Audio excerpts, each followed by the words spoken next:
시편의 묵상이 시작됐습니다. 이거 말하기가 좀 어렵네요. 네, 시편의 묵상이 시작됐어요. 시편의 묵상 잘 하고 계시죠?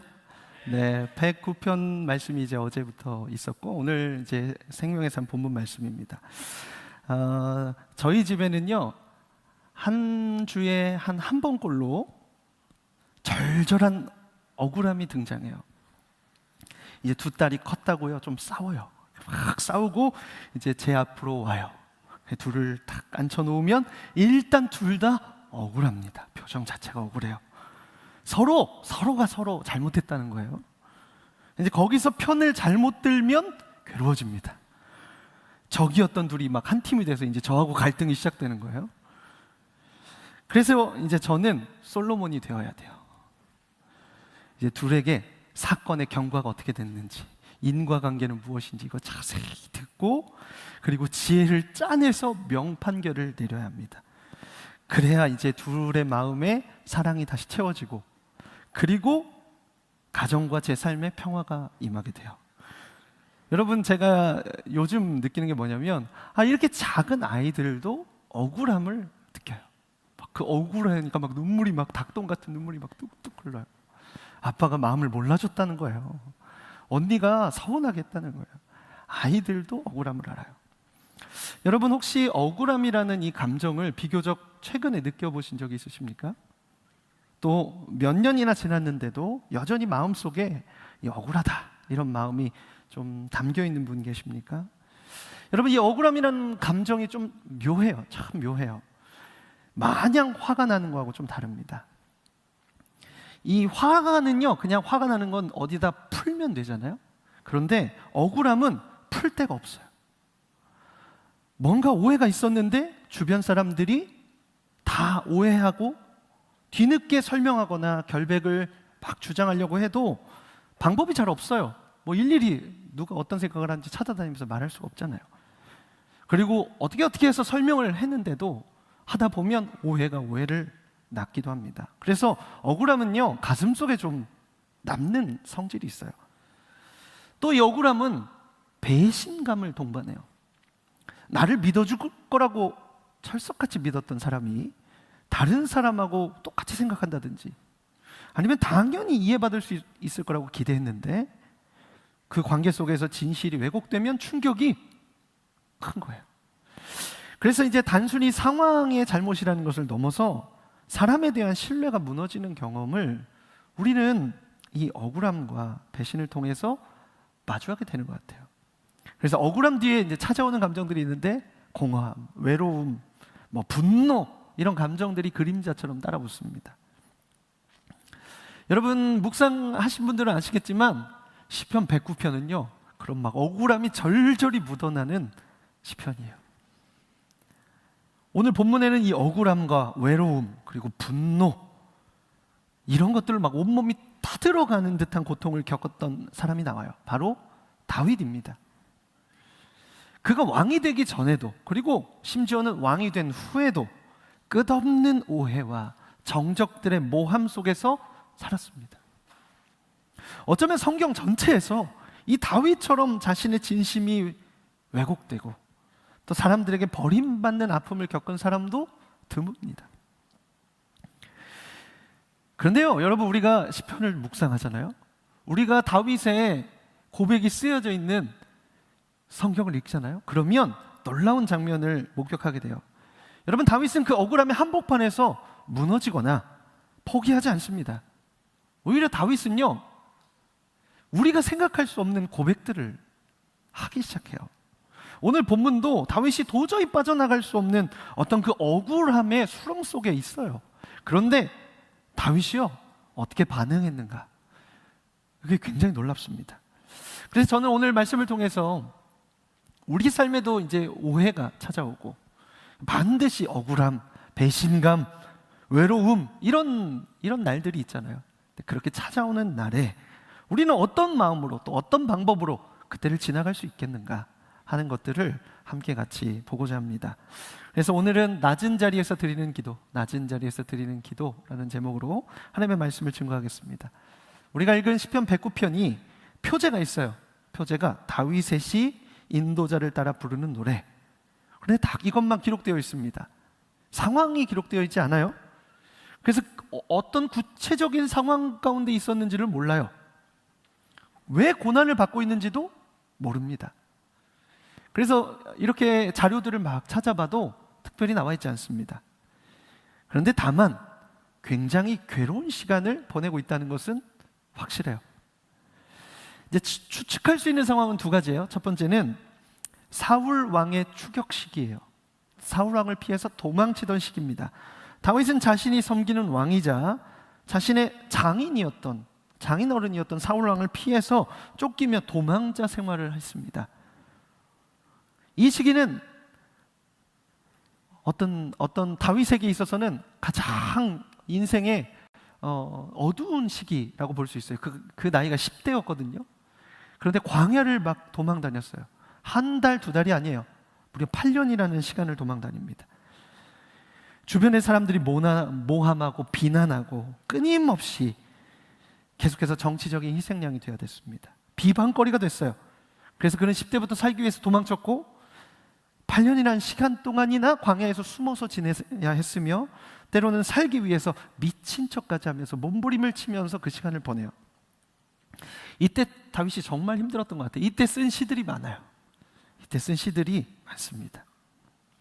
근데 그 다음은 다윗의 아들이었던 압살롬의 반역의 시기예요. 그가 가장 사랑했던 아들이 이 압살롬이에요. 너무 아름다웠다고 말합니다. 그의 머릿결과 그의 용모가 너무 뛰어났대요. 온 백성들이 이 압살롬을 사랑했어요. 그런데 여러분, 이 압살롬이 반역을 일으켜요. 이미 차기 왕으로 내정을 받아서 기정사실화가 됐는데도 불구하고 그거 못 참고 자기 아버지 다윗을 왕에서 몰아내려고 했습니다. 왕좌에서 쫓아낸 거예요. 이때 다윗은요, 아들에게 뿐만 아니고 자기가 그토록 함께 싸우고 울고 웃었던 가장 믿을 만한 신하들에게까지 배신을 당합니다. 그 도망가는 상황 중에 대적들에게 심한 조롱까지 당했어요. 이 두 시기 중에 어떤 쪽이든요 공통점이 있어요. 다윗은 자기가 잘못한 게 없는데도 억울하게 내몰리고 배신당하고 도리어 비방을 당하는 시간을 겪었다는 거예요. 그러니까 사람으로서는 도무지 감당할 수 없을 정도의 힘든 시간입니다. 여러분, 다윗도 그 상황에서요 분노했습니다. 여러 시들에서 그의 감정이 막 드러나요. 쓰여 있어요. 하나님, 이를 꺾어 주십시오. 하나님, 다 목을 쳐 주십시오. 그렇게도 얘기했어요. 그런데 여러분, 그 시들 중에 유독 오늘 우리가 읽은 시편 109편은요 그 강도가 강해요. 그래서 109편을 탄원시라고도 부르지만 저주시라고도 부릅니다. 그 억울함이 얼마나 극심했는지 본문을 딱 읽자마자 그 앞에서부터 다윗은 자신을 배신한 원수를 향해서 격렬한 저주를 막 쏟아냅니다. 자손이 끊기게 하시고 아내가 과부가 되게 하시고 그 이름이 세상에서 지워지게 하여 주십시오. 막 이런 극단적인 언어를 쏟아내요. 사람이 얼마나 억울하면 이런 언어까지 쓸 수 있을까? 이런 말까지 쏟아낼까? 진짜 다윗이 말했나 싶을 정도예요. 얼마나 억울했는지, 얼마나 분노하고 있는지 그 표현들에서 느껴집니다. 그런데 여러분, 다윗이 이 시의 처음의 시작을 어떻게 했는지 아십니까? 시편 109편 1절에서 4절인데요. 우리 한번 같이 읽어볼까요? 시편 109편 1절에서 4절 말씀입니다. 내가 찬양하는 하나님이여 잠잠하지 마소서. 그들이 악한 입과 거짓된 입을 열어 나를 치며 속이는 혀로 내게 말하며 또 미워하는 말로 나를 두르고 까닭없이 나를 공격하였음이니이다. 나는 사랑하나 그들은 도리어 나를 대적하니 나는 기도할 뿐이냐. 여러분, 놀랍게도 다윗은 지금 기도하고 있어요. 나는 기도할 뿐이라. 여러분, 이런 상황에서 어떻게 기도를 합니까? 여러분이라면 기도하시겠어요? 억울함이 막 사무치고 저주를 막 퍼붓고 싶을 정도로 분노하고 있고 인생의 가장 밑바닥 같은 순간에 여러분 기도하실 수 있겠냔 말이에요. 아마 가장 먼저 무너지는 자리가 기도의 자리일 거예요. 이러면 가장 먼저 무너지는 자리가 예배의 자리입니다. 억울한 일은 여러분 막 되갚아주고 싶잖아요. 어떻게든 상대를 막 무너뜨리고 내가 당한 만큼 어떻게 해코지하고 싶잖아요. 그런데 그럴 수 없으니까 속으로 삼키는 거예요. 괜찮은 척하지만 마음의 상처가 막 골마갑니다. 상황을 곱씹느라 잠을 못 자요. 그 대상을 향한 복수심에 끊임없이 분노해요. 여러분, 그 분노가 우리 안에 자리 잡으면 우울이 되고 억울함은 쓴뿌리가 되기도 해요. 그러니까 막 삶이 흔들리는 거예요. 그런데 어떻게 기도하고, 그런데 어떻게 예배합니까? 어떻게 기도했다고 합시다. 막 기도의 자리로 나가서 쥐어 짜면서 기도해요. 어떻게 기도했어요? 그럼 뭐라고 기도할까요? 하나님 왜 침묵하십니까? 하나님 도대체 어디 계십니까? 자, 대적들 그대로 두실 겁니까? 왜 나한테 이런 일이 일어나는 겁니까? 이유를 좀 알려주십시오 하면서 하나님은 원망할 것 같아요. 그런데 여러분, 오늘 시편에 다윗은요, 하나님을 원망하지 않아요. 어디도 하나님을 원망하는 내용이 없습니다. 여러분 생각해 보세요. 왜 다윗이라고 인간적인 분노가 없었겠습니까? 지금 너무 고통스러워서 차마 입에 담기도 힘든 막 저주를 쏟아내면서 자신의 밑바닥을 지금 보여주고 있잖아요. 그런데 여러분, 그런데도 다윗의 언어가 달라요. 여기에서 다윗의 믿음이 드러나요. 그 격렬한 감정의 분출조차도 다윗은 사람을 향하거나 자기의 힘으로 복수하려고 하거나 하나님을 원망하거나 하지 않고 그 탄원을 하나님 앞에 가지고 나아가서 드리고 있어요. 단순히 자신의 분노를 막 폭발시키는 것이 아니고 하나님의 공의로운 심판 아래 그들의 악행을요 말씀드리고 있어요. 그러니까 하나님이 심판자라고 말씀하는 거예요. 억울함을 내 방식대로 복수하는 대신에 하나님의 정의 앞에 그들을 심판해달라고 맡겨드리는 이 다윗의 정직한 탄원의 기도가 오늘 쓰여 있는 거예요. 제가 이제 이 말씀 보면서 도대체 어떻게 그렇게 할 수 있었을까? 오늘 말씀에 이제 그 비결이 쓰여 있어요. 오늘 우리가 읽은 본문 21절 말씀 우리 함께 같이 한번 보겠습니다. 그러나 주 여호와여, 주의 이름으로 말미암아 나를 선대하소서. 주의 인자하심이 선하시오니 나를 건지소서. 여기서 그러나 주여, 여기서 그러나라는 단어가 중요합니다. 히브리어로 보면 이거는 굉장히 강한 전환을 의미하는 접속사예요. 우리도 그렇잖아요. 근데 더욱 강한 의미를 가지고 있어요. 앞에 모든 저주, 모든 배신, 모든 억울함을 뒤로 하고 마음을 전환하는 거예요. 그러나 주님, 그러나 주님. 여러분, 어떤 그런 감정이 확 우리 안에 들어오면 마음이 이렇게 쉽게 전환이 되시던가요? 갑자기 한 5분 정도 분노하고 마음을 바꾸실 수 있어요? 딱 1시간 정해놓고 막 화낸 다음에 마음을 바꾸실 수 있어요? 안 그렇잖아요. 머리로는 알지만 마음으로는 안 그래요. 그만 잊어야지, 좋게 생각해야지, 그렇게 아무리 결심해도 마음의 감정이라는 건 쉽게 사라지지가 않아요. 상처와 억울함, 이런 것들은 감정을 계속 불러일으켜요. 그러니까 스위치가 있으면 참 좋을 텐데 탁 끄면 되는데 그렇지가 않아요. 감정의 전환은요 어렵습니다. 그런데 다윗은요 그 어려운 걸 지금 하고 있는 거예요. 그러나 주님. 다윗이 대단한 사람이어서 그랬을까? 아니에요, 여러분. 다윗이 외친 그러나는 감정이 뒤바뀐 뒤에 외친 외침이 아닙니다. 다윗은 그러나라고 말한 이후에도 자기 상태를 적나라하게 하나님 앞에 보여드려요. 쏟아내요. 주님, 나 지금 가난하고 궁핍해서 내 중심이, 내 마음이 상했습니다. 나는 그림자같이, 석양의 그림자같이 금방 사라질 존재감이 없는 사람 같습니다. 메뚜기같이 바람에 따라서 흩날리는 존재 같습니다. 음식을 먹지 못해서 몸과 마음이 수축합니다. 그리고 여전히 저는 그들의 비방거립니다. 그러나 주님이라고 말한 다음에 자기의 상태를 쏟아내요. 여러분, 감정은 그대로예요. 여전히 자기의 상황에서 감정이 존재하고 있어요. 그런데 여러분, 이 그러나가 그래서 위대한 것은요, 그 감정이 그대로인 순간에 감정은 그대로인데 시선을 하나님께 돌리는 거예요. 감정은 그대로인데 너무 힘이 드는데 먼저 믿음의 고백을 드리는 거예요. 다윗은 의지력이 대단한 사람이어서 그게 가능한 것일까요? 다윗은 뭐 세외 계획 세우면 다 실행하고 다이어트 하면 다 성공하는 막 그런 의지, 대단한 의지를 가진 사람일까요? 도대체 무엇을 근거로 그는 그 맹렬한 분노와 감정 가운데서 방향을 틀어서 하나님을 바라볼 수 있었을까? 여러분, 다윗이 그러나 다음에 뭐라고 말했는지 아십니까? 주의 인자하심이 선하시오니 나를 건지소서. 다윗이 붙잡은 건 상황이 나아질 것이라는 낙관이나 자기의 결백이 곧 증명될 것이라고 하는 뭐 그런 희망, 그런 것들이 아니었습니다. 대단한 의지력도 아니었어요. 그가 붙든 것은 오직 하나님의 성품, 곧 인자하심이었습니다. 주는 인자하심으로, 하나님의 인자하심이 근거예요.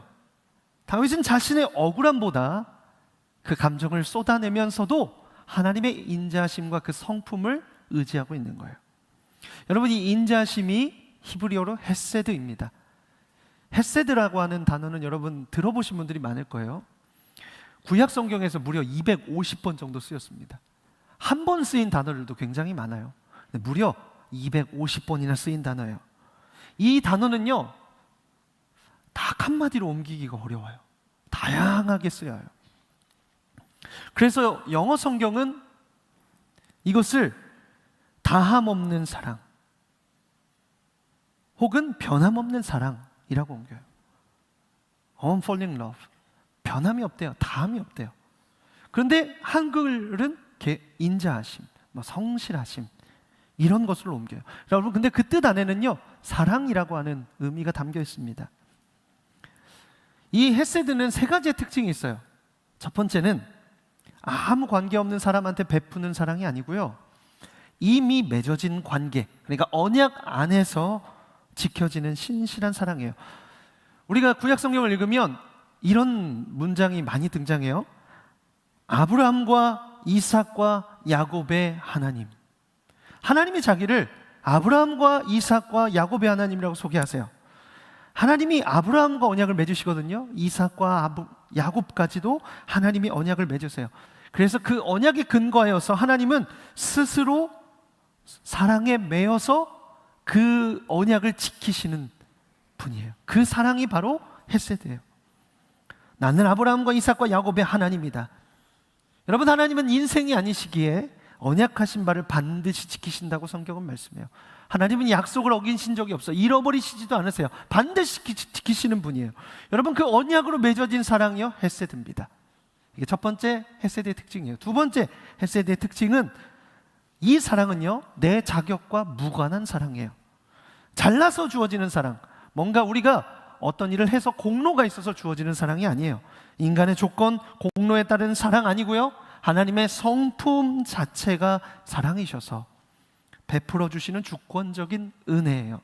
이것이 헤세드의 두 번째 특징이에요. 헤세드의 마지막 특징은, 이 사랑은 감정으로 그치지 않고 반드시 행동으로 드러나는 사랑입니다. 사랑하면 여러분 움직이게 되어 있어요. 사랑하면, 우리 형제들 사랑하면 자매들 집까지 데려다 주잖아요. 시간이 지나면 좀 바뀔지 몰라도 가잖아요. 1시간 반, 1시간 어떻게든 가서 행동으로 보여주잖아요. 아무리 멀어도 데려다 줘요. 여러분, 사람도 그래요. 사랑하면 행동해요. 근데 하나님은요, 당신의 백성을 향해서 행동하시는 사랑을 하시는 분이에요. 그래서 구약 성경에 보면 건지신다, 구원하신다, 복을 주신다 라고 하는 이 동사가 항상 헤세드하고 같이 나와요. 하나님의 사랑은요, 행동하시는 사랑입니다. 언약 안에서 이행하시고, 그리고 자격이 없어도 전적인 은혜로 주어주시고, 무엇보다 행동하시는 사랑이다. 다윗은 이 헤세드, 그러니까 하나님의 신실하신 사랑에 기대어서 지금 몸부림치고 있는 거예요. 여러분, 다윗이 이 시편, 이 109편에서 헤세드를 한 번만 말하지 않아요. 21절에서 말했잖아요. 26절에서도 또 말해요. 우리 26절, 26절에서 28절까지 우리 본문의 말씀 같이 한번 읽겠습니다. 여호와 나의 하나님이여, 나를 도우시며 주의 인자하심을 따라 나를 구원하소서. 이것이 주의 손이 하신 일인 줄을 그들이 알게 하소서. 주 여호와께서 이를 행하셨나이다. 그들은 내게 저주하여도 주는 내게 복을 주소서. 그들은 일어날 때에 수치를 당할지라도 주의 종은 즐거워하리이다. 여러분, 그가 지금 외친 고백은요, 믿음의 고백이에요. 자기 필요를 외치는 게 아닙니다. 주의 손이 하신 일을, 이 일이 주의 손이 하신 것을 대적이 알게 하여 주십시오. 여러분, 심지어 아직 그들이 수치를 당하지 않았잖아요. 그 대적들이 여전히 그대로 존재하잖아요. 자기를 향한 비방, 오해, 그런 것들이 여전히 존재하는데도 불구하고 뭐라고 말하냐면 그럼에도 주의 종은 즐거워하겠습니다. 왜? 하나님이 일하실 것을 믿으니까요. 상황이 변하지 않았지만 주님의 신실하신 사랑으로 인하여서 그 일들을 행하실 것을 믿기에 즐거워하겠대요. 대단한 믿음의 고백이에요. 본문 30절과 31절에도 믿음의 고백으로 나아가요. 여러분, 이 믿음의 고백을 함께 같이 읽겠습니다. 내가 입으로 여호와께 크게 감사하며 많은 사람 중에서 찬송하리니 그가 궁핍한 자의 오른쪽에 서사 그의 영혼을 심판하려 하는 자들에게서 구원하실 것이미로다. 아멘. 다윗은 지금 응답을 받은 다음에 감사하는 게 아니에요. 여전히 대적들이 그대로예요. 여전히 상황은 바뀌지 않아요. 여전히 억울해요. 여전히 감정이 살아있어요. 그런데요, 미리 감사를 선언해요. 응답을 보고 나서 찬양하겠다는 게 아니에요. 하나님의 성품을 신뢰하면서 먼저 찬양을 드리겠다는 거예요. 우리는 보통 어떻게 합니까? 일이 잘 풀리면 감사하죠. 하나님 이거 해주시면 제가 찬양하겠습니다, 감사하겠습니다 말하잖아요. 상황이 좋아지면 그때 하나님 찬양하겠습니다, 그런 마음이 있잖아요. 근데 다윗은요, 그 순서를 뒤집었어요. 상황이 좋아지기 전에 하나님이 어떠한 분이신지를 알기 때문에, 그 신실하신 사랑을 알기 때문에 감사하겠다는 거예요. 찬양하겠다는 거예요. 여기서 많은 사람 중에 찬송하겠다 이렇게 말했잖아요. 하나님 찬양하겠습니다 이렇게 얘기해도 되는데 많은 사람들 중에 찬양하겠다. 여러분, 이 말도 눈여겨봐야 돼요. 이건요, 혼자 골방에서 조용히 감사하겠다 이런 얘기 아니에요. 공개적으로 하나님을 찬양하겠다. 공개적으로 내가 하나님 행하실 일을 선언하겠다. 지금 사람들이 자기 비방하고 있거든요. 모함하고 있거든요. 사람들의 시선이 두려워요. 사람들의 말이 들릴까봐 내가 하지도 않은 일을 했다고 말하는, 내가 반역자라고 말하는 그들의 그 손을 들어주고 있는 사람들, 그런 사람들이 어디에 있을 줄 알아요. 그런데 그 대적들을 하나님이 이미 다 하나님이 해결하셨다고, 나를 건지셨다고, 내가 즐거워하겠다고, 하나님 찬양하겠다고 공개적으로 많은 사람 앞에서 찬양하겠대요. 다윗은 어떤 믿음을 가지고 있었냐면 이런 표현을 썼어요. 그가 궁핍한 자의 오른쪽에 서사 그의 영혼을 심판하는 자들에게서 구원하실 것이미로다. 여러분, 이게 이 시의 백미예요. 원수들이 도리어 심판자 행세를 하고 있었어요. 다윗을 심판하는 사람처럼 원수들이 행동하고 있었습니다. 여러분, 이게 얼마나 화가 나는 일이에요. 억울한 사람은 난데 마치 사람들이 저 사람 벌 받았어, 저 사람 저렇게 될 줄 알았어, 그냥 떵떵거리고 살더니 하나님 예배 안 하고 하나님을 향한 마음이 식었어, 변절됐어, 자기를 영광을 위해 살아, 막 이런 얘기를 막 하고 있는 거예요. 얼마나 화가 나겠습니까? 이제 망했어. 나이 들어서 더 이상 예전 같지 않아. 이제 그 다음에 왕이 세워졌는데 다윗에 대한 것들은 다 잃어버려도 돼요. 사람들이 이렇게 말하는 그 순간에 하나님이 자기의 오른편에 서신다라고 말했어요. 여러분, 여기 오른편에 서신다는 표현이요, 법정 용어예요. 고대 재판에서 피고인의 옆에 오른쪽에 서 있는 사람은 변호인이에요. 아무도 내 편을 들어주지 않을 때, 아무도 내 편이 없을 때, 모두가 심판자인 것 같이 행동할 때 하나님께서는 바로 내 오른편에 서셔서 나를 변호하신다는 거예요. 대단한 믿음이죠. 사람들의 말에 주눅들지 않는 거예요. 하나님의 신실하심 더 크게 바라보는 거예요. 여러분, 우리가 본 것처럼 다윗은요, 마음이 많이 무너져 있어요. 사실은 인생에 밑바닥에 있어요. 낮은 자리에 있어요. 그의 몸과 마음은요, 쇠약해져 있습니다. 그가 막 분노를 터뜨리지만 사실상 그의 마음 알아주는 이 하나 없어요. 그런데 여러분, 우리도 살다가 보면 그런 자리로 내려가는 순간이 찾아오는 것 같아요. 그러면 어때요? 괴롭죠. 힘이 듭니다. 그때는 예배도 잘 안 돼요. 기도도 잘 안 나와요. 여러분, 진짜 억울하잖아요? 그러면 정말 힘듭니다. 쏟아도 마르지 않는 분노와 막 쓴물이 올라와요. 여러분, 다윗도 그랬어요. 그런데도 그 낮은 자리에서 그의 고백은요, 그의 기도는요 살아있습니다. 그 믿음이요 더욱 생생하게 지금 막 살아나요. 다윗과 우리의 차이는 하나님의 헤세드를 붙드는가, 아니면 그 억울한 감정과 올라오는 분노에 잠식되는가일 것입니다. 그래서 여러분, 다윗이 그 자리에서 지금 다시 믿음으로 선포하면서 일어나잖아요. 여러분, 그렇게 일어날 수 있는 이유가 우리의 힘이 아니라 하나님의 헤세드 때문이라는 것을 다윗이 믿음으로 고백하고 있는 거예요. 다윗은 그 헤세드를 알았기 때문에 무릎이 흔들리고 사람들의 조롱 속에 있지만 그가 의지적으로 하나님께 시선을 돌렸어요. 여러분, 이것 아시잖아요. 믿음으로 먼저 고백한다, 믿음으로 먼저 선포한다. 그 믿음으로 드리는 기도와 믿음으로 드리는 찬양이 하나님께서 우리의 삶 가운데 일하시는 통로이자 열쇠이다. 여러분, 이거 많이 들어보셨죠? 강의로도 들으시고 예배 가운데도 들으시고 말씀으로도 들었어요. 그렇게 하고 싶죠. 그런데 정작 그 상황이 오면 하나님의 헤세드보다 내 감정이 더 가깝게 느껴져요. 사람들의 조롱과 외면과 비난이 더 가까워요. 우리가 알아요. 믿음을 먼저 고백해야 된다는 거 알면서도 입으로 고백이 잘 안 나와요. 마음이 도무지 움직이지 않아요. 감정의 전환이요 안 돼요. 아니, 다윗은 그렇게 한 번에 그러나 주님 외치는 그거 할 수 있을 것 같은데 잘 안 된단 말이에요.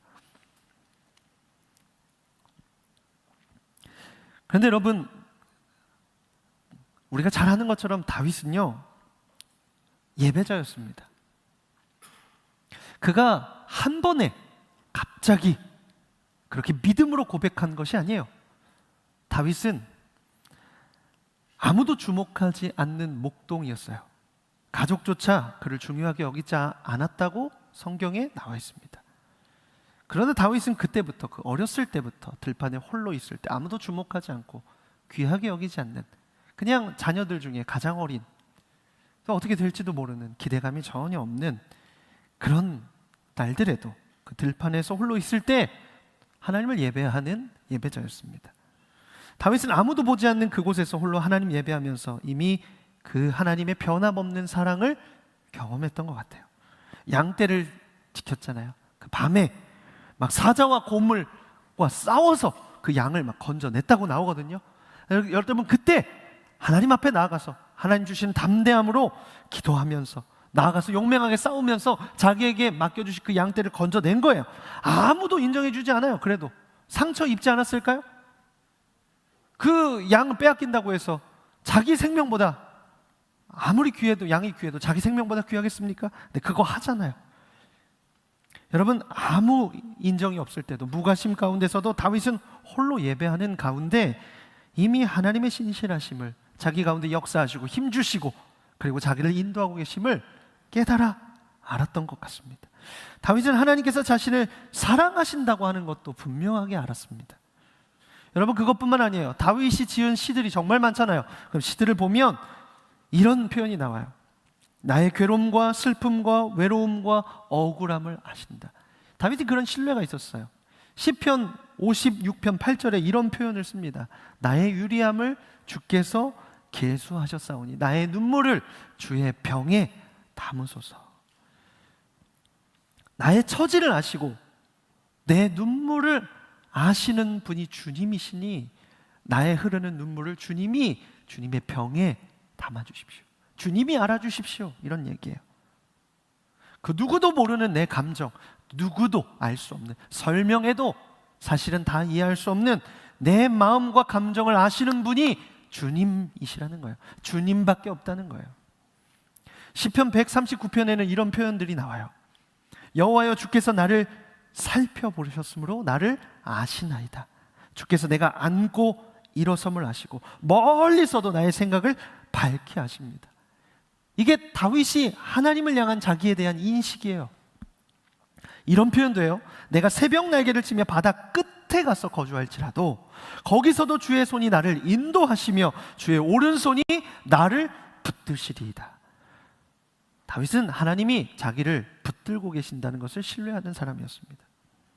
그는 하나님의 헤세드, 바로 자기를 향한 이 신실하신 사랑을 머리로만, 개념으로만 아는 것이 아니고 오래전부터 예배의 자리에서, 그 위기의 상황에서, 그 어려운 순간들을 지나면서 홀로 있는 그 자리에서 하나님과 쌓아온 관계 가운데서 배웠던 것입니다.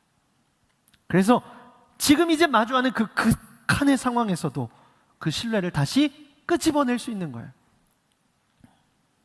다윗이 훗날 이스라엘의 제일 가는 장수가 되잖아요. 골리앗을 죽이고, 그리고 왕의 사위가 되잖아요.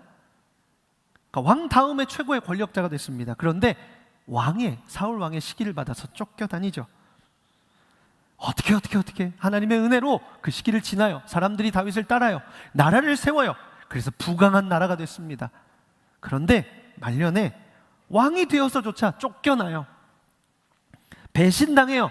인생의 벼랑 끝에 섭니다. 밑바닥을 경험해요. 맨발로 울면서 걸어갔다고 나와요.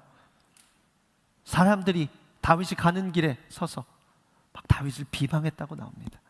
여러분, 그 인생의 벼랑 끝에서도 다윗이 무너지지 않았어요. 다윗이 무너지지 않고 시를 지어서 하나님께 마음을 드려요. 여러분, 그 힘은 바로 그 어린 시절부터 예배의 자리에서, 기도의 자리에서 그가 고백하면서 맛보았던 하나님의 사랑에 대한 확신에서부터 나온 것입니다. 여러분, 다윗은 위기의 순간마다 그러나 주님이라고 외치면서 그 사랑을 경험했던 자리로 다시 돌아갔던 거예요. 우리가 잘 아는 고백 중에 내 영혼이 확정되고 확정되었사오니 내가 노래하고 내가 노래할 것입니다, 이런 고백이 나오죠. 여러분, 다윗이 왕궁에서 멋진 옷을 입고 그 고백을 했을까요? 아니에요. 사울 왕을 피해서 그 습한 굴에서 목이 타는 갈증과 물을 마시지도 못하고 먹지도 못하고 언제 끝날지도 모르는 그 암담한 자기의 완전 망해버린 현실 가운데서 노래했던 고백이에요. 내가 확정되고 내 마음이 확정되었사오니 내가 노래하고 내가 찬양하겠습니다. 대단한 사람이에요. 그 인생의 밑바닥에서 계속해서 그렇게 고백할 수 있었던 것, 그 수많은 상황 속에서 하나님의 신실하심을 경험해왔기 때문일 것입니다. 그래서 저는 다윗이 드렸던 가장 낮은 자리에서 드리는 탄원의 기도, 터져나오는 감정에서 돌이켜서 드렸던 이 처절한 믿음의 고백은요, 하나님의 그 신실하신 사랑을 경험한 사람만이 할 수 있다고 믿습니다. 그런 사람은 인생에서 마주하는 배신, 억울함, 괴로움, 외로움, 분노, 여러분, 이런 감정에 막 매몰되었다가도 거기서 어떻게 자유합니까? 막 매몰돼요. 막 휩쓸려요. 그러다가도 다시 예배의 자리에 나와서 하나님의 사랑을 기억하고 그 신실하신 사랑에 기대어서 그 사랑을 붙들고 다시 믿음으로 고백할 수 있게 되는 것입니다. 사랑하는 여러분, 여러분 어떠십니까? 이 시편 말씀 묵상하면서 여러분 어떤 마음이 드세요? 오늘 우리가 마주하는 삶에도 억울한 일이 찾아오잖아요. 그렇죠? 찾아왔었고 지금도 있을 수 있고 앞으로도 올 거예요. 이해되지 않는 일들 많습니다. 작은 어려움부터 큰 문제들까지, 배신, 관계의 깨짐, 우리의 삶의 안에, 인생 안에 있는 당연한 시간들이에요. 여러분, 그럴 때 막 우리가 기도해도 응답이 없는 것 같고, 그때 나는 혼자 같은 그런 밤에 여러분은 무엇을 붙드시는 분입니까? 무엇을 붙들고 있습니까? 상처를 붙드십니까?